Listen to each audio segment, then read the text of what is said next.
Greenlight NYC, this is Disco J. And this is Wahida. And we back and we on track and we bringing y'all the super fire shows. Every show gonna be hitting the blogs.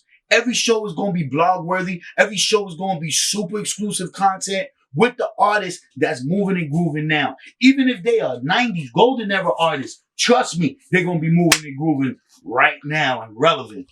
So I know, Disco, you just came back from a crazy trip. Puerto Rico! So I'm going to tell you, I went to Puerto Rico too.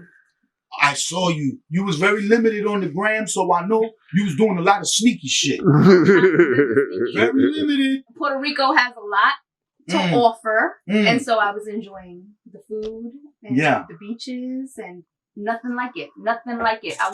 I literally want to move there. What else were you enjoying? Did you drink? I had drank too much. That's the damn problem. I was having mimosas. Like, that's my favorite, you know, and there's different flavors. The food is amazing. Yeah. Tell me what you did. Well, me and the family, we rented a nice house. We celebrated the birthday of a special young lady in my life. And we had a very good time. You know, Puerto Rico is like my land, so it's like I felt a little bit confused with the spring break situation and the fact that they were doing curfew at like 8:30. Yeah. Restaurants closing at 10 o'clock. I'm not used to that in Puerto Rico. So that's another thing that I did when I was down there. Gamble. Did you gamble? Because I did gamble. Well, I didn't do the gambling, but people were gambling. People you were with were gambling. Extensively. Copies. Well, when I go to Puerto Rico, I usually gamble, like if I'm in a resort that there's a casino and stuff like that. But this time I was in the country. I was in the woods. I was in the jungle.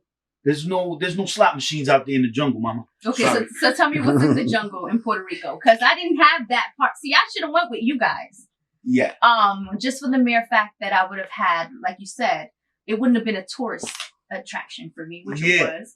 It would have been more like, you know, homegrown. Yeah. Well, the tourist stuff is cool and it's fun and it's nice, but it's like the equivalent of like us New Yorkers going to like 42nd Street. We're not really going to 42nd Street unless we're going to a show, going to an event. We're not just going to 42nd Street to walk back. Are you? No. Nope. Me neither. The only reason I'm going 42nd Street is probably BBQs. I'm walking through 42nd. I'm walking through. I got to go to a meeting at a building and, you know, it's located in that vicinity. So San Juan and those like areas are like the equivalent to that, to somebody that's from Puerto Rico. So, you know, it's just different. And I just want to thank everybody from Puerto Rico for keeping a cool head during the spring break times that there's so many people over there. And, you know, spring break with COVID. Yeah, and girls, you know, girls now, they want to go viral. Okay. They want to be, what's that song, Tory Lanez, I'm turning up in the gas station? Okay. Or I'm twerking in the gas station, something like that. Like, they really doing this. Did you see some twerking at the gas station? I see twerking in the middle of the highway. Girls stopping the highway, twerking. Oh, no. And where was your camera? I was so many cars behind, I just saw all the guys like this. I said, yo, what's going on? And Papa said, moviendo el culo. Allá. Meaning they moving their butt up there. So I said, oh, there gotta be some twerkers up there. You know, but I love spring break and I don't want to take nothing away from the kids. You know, the fact that it's a little bit more turned up now, maybe because the stimulus checks hit. Okay. You know, I don't know. That's what I'm thinking. I don't know if I agree with that, but you know, the stimmies, I mean, all over Instagram and all over social media, everyone, that is a main topic. Yeah.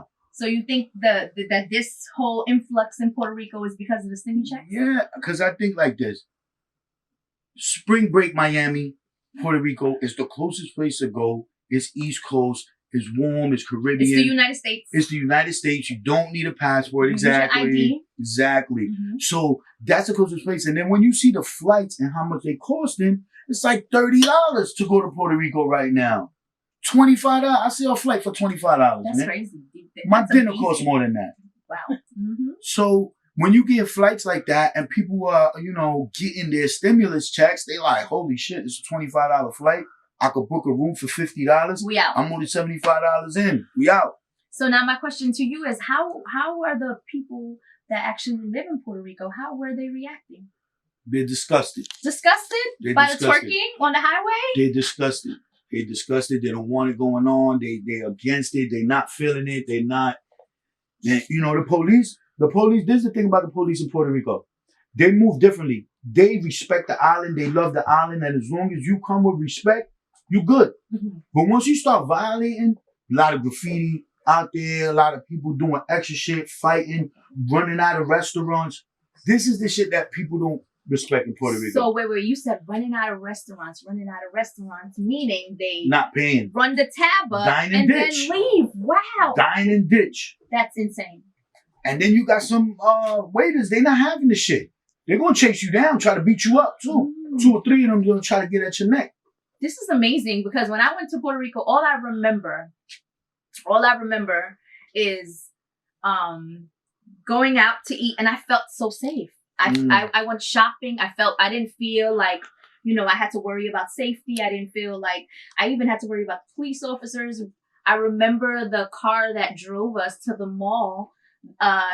They were so nice and they were playing Cardi B, and it just felt like I was in the United States. It was not like I'm out of the country, you know, which technically we, depending on how you view it, kind of are. I just felt so good. It's a great place. I'm sad that, you know. Main thing was you wasn't there spring break. Yeah. That's the main thing. You wasn't there with spring break. And, you know, let's talk about like how much COVID, like when you get to the island, you got to stop and talk to those people. Yeah. They've sent with the hazmat outfit on. They send me a text every day. What do they say? Asking me if I feel sick, is my nose running, have I been coughing? I answer every day, no, stop texting me. But they still send me the text. Don't be rude, because they're going to know you again. Yeah, but I can't send this text every day. So it's a text every morning stating how, if I'm freaking leaking out my nose, or if I could taste still. I'm like, man, I'm good. Now, would you go anywhere else? Because now you've gone to Miami, which I've gone to Miami. I've gone to Puerto Rico. I'm not going nowhere else, though. Like, I was thinking about the Virgin Islands. I reconsidered. Would you go anywhere else because of this COVID stuff? I'm taking it easy for now. Those trips that I just did were mandatory. So they was already pre-planned. So, you know, I'm good with that. Right now, we staying home.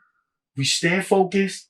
And we stay COVID-free. It's so interesting because that's exactly what I felt when I was coming back on the plane. I'm like, I don't think I'm going anywhere else for a little minute. Because I felt like I got away with something, and now I don't want to. Yeah. I don't want to take the chance again because, you know, I don't know. I feel like I got away with it in Miami, but now it's like so many people are getting the vaccine. My older family's getting the vaccine, so they're more, you know, open to like coming and hanging out. So you gonna take it? That's a huge shift. Let's talk about this vaccine. First of all, you know, with every vaccine, you and I both know there's gonna be some kind of side effects. One side effects, but also two, you know, the actual makeup of the vaccine has a little bit of the virus in it, right? And so some people, when they take it, they eventually, you know, get sick. There's been some claims online that people have passed away because they've taken it, right? My opinion, I am gonna take it. Yeah. I like to be free. I like to not worry about catching something. So I'm 100% going to take it. But then, you know, when you hear some of the horror stories, you wonder, is it safe, right? I honestly believe it is. So I'm still going to do it, even if I have certain voices in my head saying be mindful. I take the flu vaccine. I'm definitely going to take the COVID vaccine. What about you? I got my family members that have taken it. And thank God, they're all older. Thank God they all are really, really good, doing great. No side effects, no nothing. Thank God to this day. But me, I got a special kind of blood. I'm O positive. So I don't think I need to take that. They said, well, people that have O positive blood, we have the universal blood. I think I caught it like December 2019. Build the antibodies up for it. And now I'm straight. Because I've been in COVID situations. I've been next to people with COVID. Give me an example. I've been with people that caught COVID and tell me after, yo, bro, I caught COVID. And you didn't catch it? No. Did you? Now, when you get tested, I take multiple tests. Okay. Rapid tests and the Q-tip in the snot all the way up that damn near went to my brain. That was so awkward. The lady let me do it myself. So it wasn't that awkward. If she would have did it for me, I would have felt weird. It was bad. But I didn't feel that weird because I did it myself. But she kept telling me, deeper, deeper, deeper. It was a Q-tip this big. And by the time I went all the way up, I was like this. It was all the way in. That's too much. That was a lot. Yeah. She kept saying deeper, deeper. I was like, yo, why do you keep telling me deeper? But through the graces of God, I took the test multiple times and I have always came out negative. Negative on all levels, right? Absolutely. Same here. Absolutely. I wouldn't say that I was around anyone that had it, but then I don't know. You know, I don't keep track. Yeah. But I did isolate when COVID first came about. Yeah. And then I noticed that I got a little bit less worried as time went on, just because I was getting tested all the time.